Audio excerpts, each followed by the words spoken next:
Let's jump right in. Welcome to this explainer. I'm so thrilled to have you here. If you've been looking to level up your language skills, well, you're in exactly the right place. Today, we're not just staring at a dry vocabulary list. No way. We're going to transform these numbers into a super practical toolkit for everyday Spanish. We're taking abstract concepts and turning them into the literal building blocks of your daily life. Okay, let's dive into this. Here's our roadmap. We'll start with counting beyond 10, move into family and age, cover telling time in Spanish, and finally, we'll be doing a little math. Section 1. Counting beyond 10. The foundation. Right, so here is our starting point, 10, or diez. Since you've likely got a solid grip on 1 through 10 already, diez is basically our launch pad before we blast off into the slightly trickier territory of the teens. Take a look at these first 5 teens. Uno, doce, trece, catorce, and quince. You know, visually chunking these first 5 together, that's a massive language hack right there, because they have their own unique pattern. See how they all end in that say sound? If you just lock in this specific block of 5, I promise the rest of the numbers are going to be an absolute breeze. Now watch what happens in 16 through 19. This is where the language gets incredibly logical. 16, 17, 18, 19. The flow here is just brilliant. You're essentially taking diez and gluing it to the single digits, literally saying 10 and 6, 10 and 7. Then, boom, we hit 20, which is veinte. And just like those late teens, the 20s build perfectly on themselves. 21, it becomes 21. See? The language just naturally snaps together like Legos. And this brilliantly illustrates the golden rule of Spanish numbers. Just look at these round tens. 30, 40, 50, 60, 70, 80, 90. Once you've got these down, counting higher is literally just adding y, meaning and, followed by your single digit, 31, 32, all the way up. Master these and you can instantly count all the way to 100, 100, and even push right past it to 101, 101. Section 2, Family and Age, Personal Application. So let me pause for a second and ask you this directly. ¿Cuántos años tienes? How old are you? To answer this in Spanish, there's a very specific formula you've got to know. Actually, scratch that. It's more like a mindset shift. We don't say I am a certain age like we do in English. Instead, we say I have a certain number of years. The formula is simply yo tengo, followed by your number, and then años. So if you're 15, you'd confidently say yo tengo 15 años. But hey, we don't just talk about ourselves, right? Here's some essential family tree vocabulary. We've got abuelo and abuela for grandfather and grandmother, mamá and papá, hermano and hermana for brother and sister, primo or prima for cousins, and tío and tía for your uncle and aunt. Lock these in because we're about to connect these family members directly with the numbers we just learned.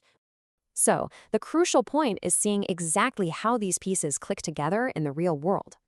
¿Cuántos años tiene tu mamá? How old is your mom? And the response? Mi mamá tiene 51 años. My mom is 51. Notice how smoothly we just combined the family vocabulary, the verb tiene, and that number, 51? You've now got the exact blueprint to answer age questions about literally anyone in your family tree. Section 3. Telling time in Spanish, navigating the day.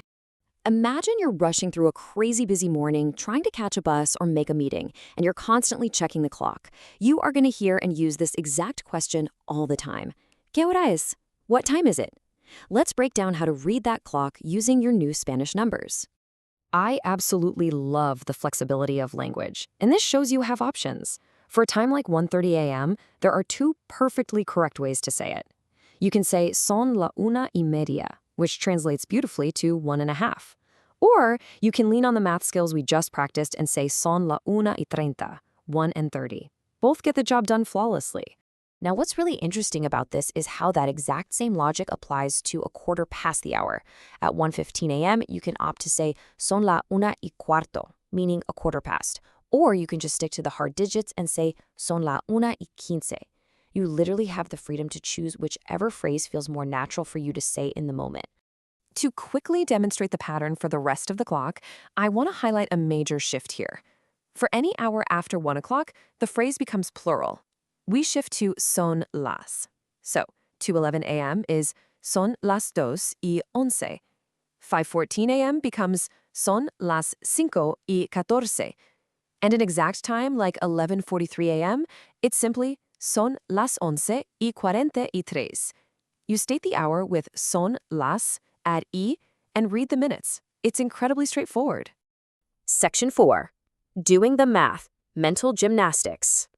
All right, to pull this off, let's briefly lay out the 4 fundamental math operations in Spanish. First up is sumar, where we use the word más to add. Second is restar, using menos to subtract. Third is multiplicar, using por to multiply. And finally, dividir, using entre to divide. Okay, let's put these directly into practice. Let's start with some rapid-fire addition, 10 plus 11. I challenge you to solve 10 más 11 in your head right now. Think back to those early irregular teens we learned. 10 más 11 gives us 21, 21. Fantastic.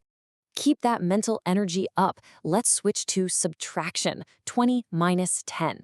Mentally translate and solve 20 menos 10. You take the 20, drop the 10, and the answer, of course, is 10. If you're following along, you are literally doing math in a second language right now. How cool is that? Now, let's turn up the heat with multiplication. 12 times 3. How do we say that? 12 por 3. Take a second to compute that. 12 por 3 is 36. 36. You are combining your tens and your single digits flawlessly. Let's move to division and see how this builds as we tackle the biggest numbers on our list. 100 divided by 2.